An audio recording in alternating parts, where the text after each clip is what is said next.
So about a year ago, I did a video called Gen X Hell, and I talked about the one of the worst teachers I had in the world. And well, I guess I should give a little bit of follow up because I never did do a part two. So this is an abbreviated part two. So at the end of the video, I talked about the May 3rd flood, and that was May 3rd of 1979. And we were I was in a smaller private school. The fifth grade classroom was on the main level. The other classrooms were either in trailers, which were raised, or the other fourth grade classroom was above us in a raised room in the house.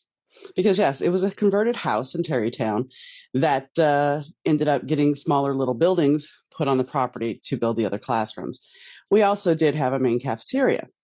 So go to school on a normal day because New Orleans floods. I mean, you don't think about it. It's going to rain. Don't think anything about it. So it starts raining. I'm at school and it continues to rain. And they decide that they're going to do an early dismissal because it's just coming down and it's starting to flood.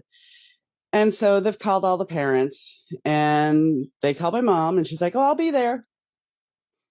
So kids get picked up. We hike our way through the water to which there's a canal. It hasn't overflowed quite yet, but there's a canal not too far from the school as well. In fact, there's two canals.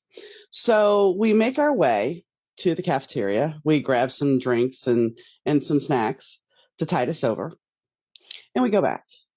Well, at a certain point, the water starts creeping into our classroom. So we end up moving upstairs into the main building.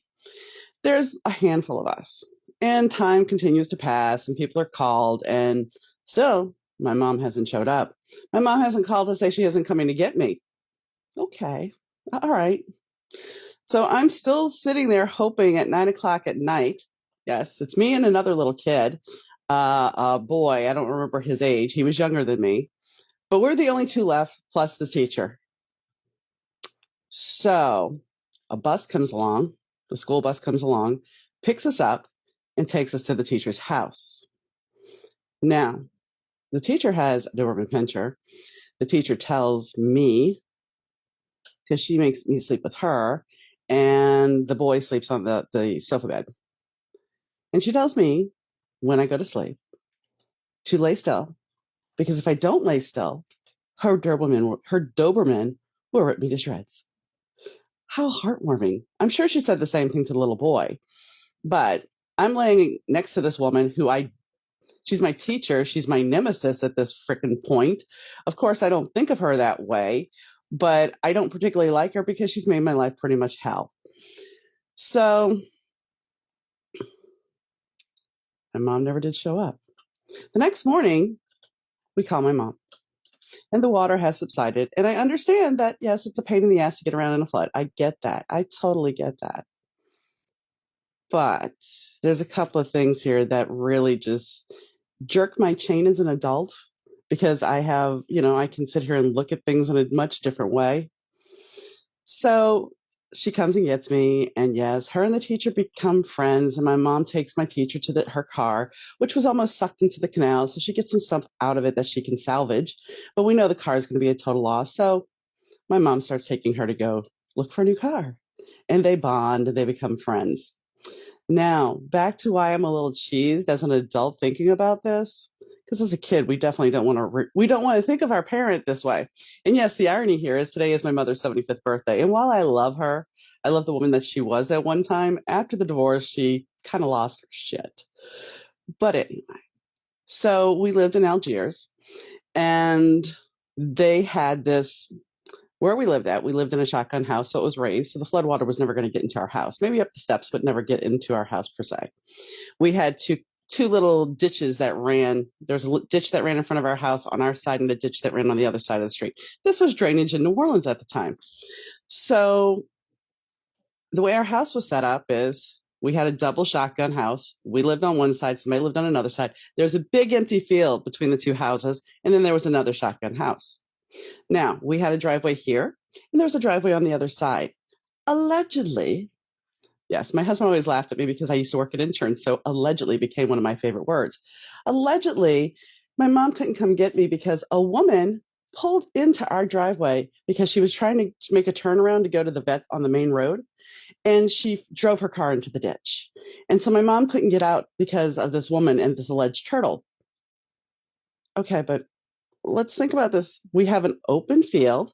Mind you, now my mom had a station wagon, but my grandfather had a GMC pickup truck. My dad was not in the picture at this point. He was, but he was not in this little scenario. So my grandfather has a GMC pickup truck, which is higher. It's higher. And she could have gotten out that way, most likely, but she didn't even try. She just said, oh, well, the woman, and she didn't call.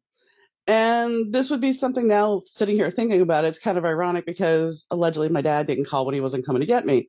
So I just sat there in the school that day, that night, and waited and waited and waited. And when I really think about it, it's like, this is a person that allegedly was great as a mom, and she was. Before their divorce, she would bake cupcakes. She was a school mom. She did everything. And then after the divorce, I constantly got, you look just like your father. You act just like your father. So I think she put a lot of stuff on me, so that pushed me away. So when sixth grade rolled around, and when my grandfather died, so after this flood, I go to sixth grade, and I end up, because we took Sylvia to go check out this school, and I liked the school. It was advanced. So I would be doing, instead of doing sixth grade work, I'd be doing seventh grade work. Okay. And it was a big campus. They had pre-K through 12th grade. And I thought it'd be a nice school. Well, my mom put it in her head that I wanted to go to this school and there was going to be no difference about it. It was my choice. It was my choice, which meant me living with Sylvia my whole sixth grade year. And when that school ran out of money, which, there's more to that story, but when the school ran out of money, they closed down. And then my grandfather died. And when my grandfather died, my mom shipped me to live with my aunt in Florida for 6 weeks, which was glorious. I'm not going to knock that. But my mom always had a way of not having to deal with me. She'd send me away.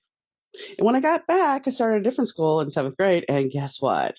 I'm living with Sylvia again, the teacher from hell. So here we are. So yeah, there's more to the Gen X tale from hell, but this is why we learned how to take care of ourselves, because sometimes the people that we trusted the most abandoned us. Take care.